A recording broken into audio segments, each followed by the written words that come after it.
हर साल 30 से ज्यादा मेडिकल कॉलेज बने हैं।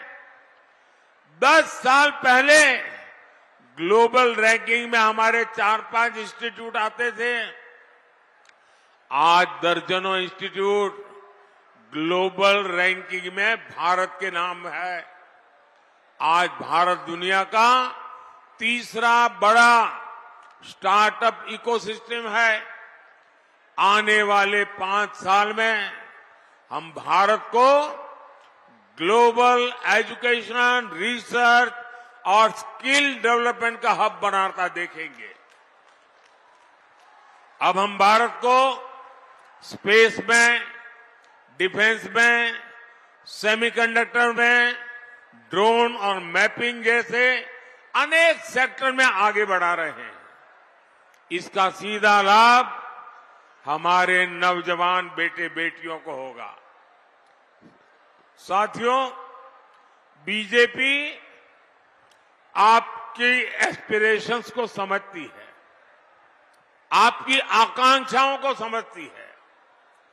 यहां हेरिटेज भी है, लंबी कोस्टल लाइन भी है, पहाड़ भी है, कॉटन की खेती भी होती है। मोदी सरकार भारत को टूरिज्म और टेक्सटाइल का ग्लोबल हब बनाने में जुटी है।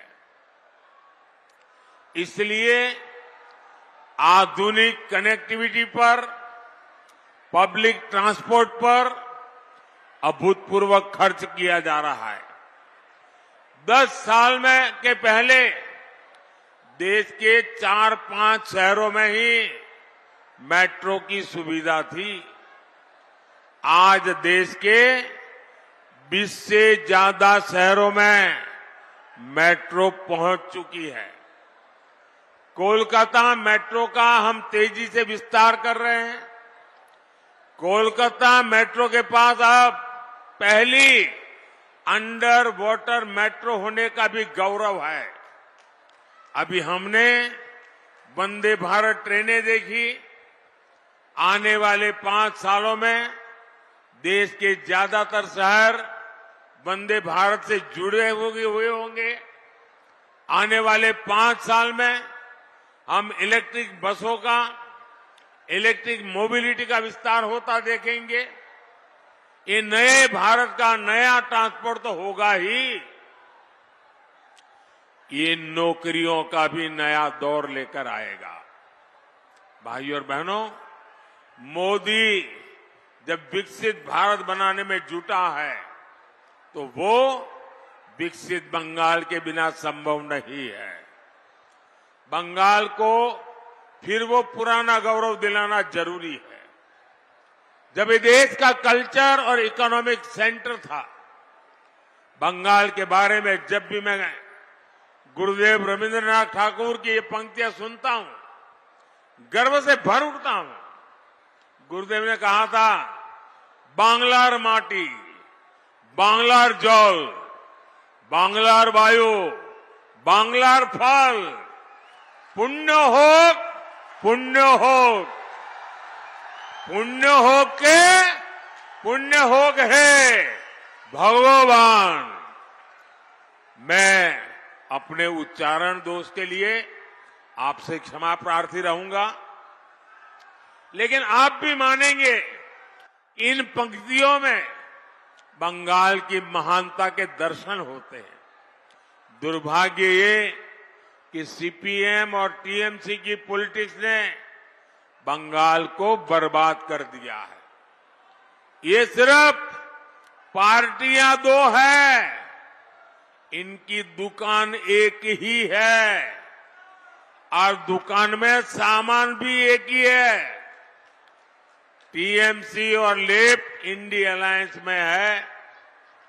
टीएमसी और लेप दोनों वोट बैंक अपीजमेंट की पॉलिटिक्स करते हैं।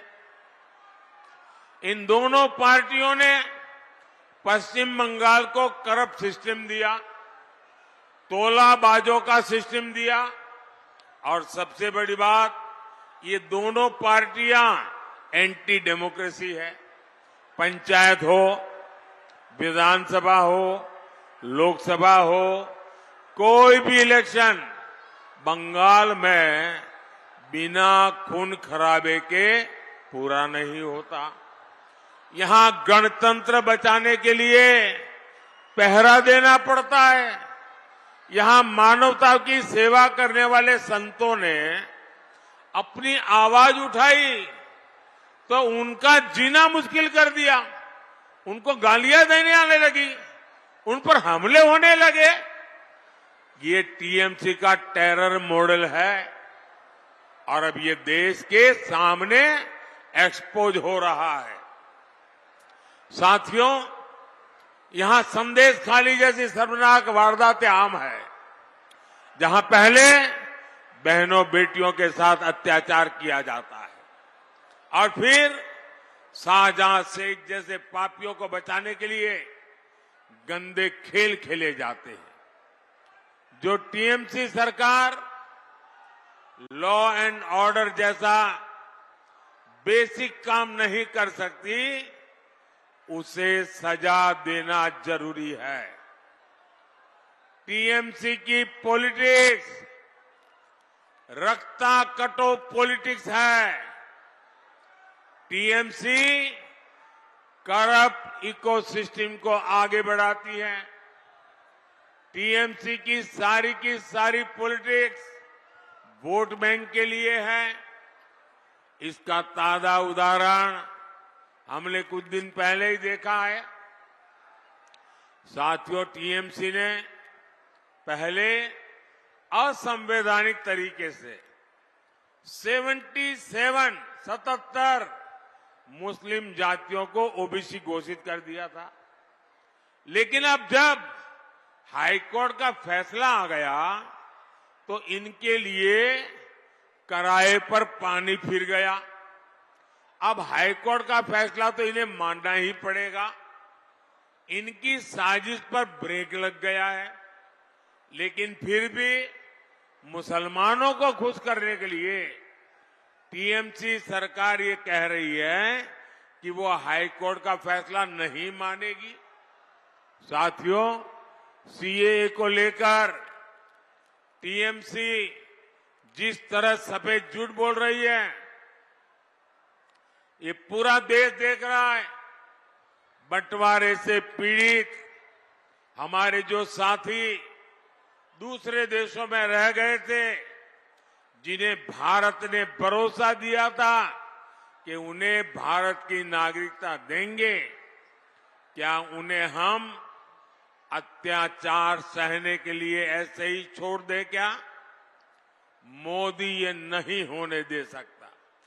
इसलिए पूरे दायित्व भाव के साथ सीएए लाया है।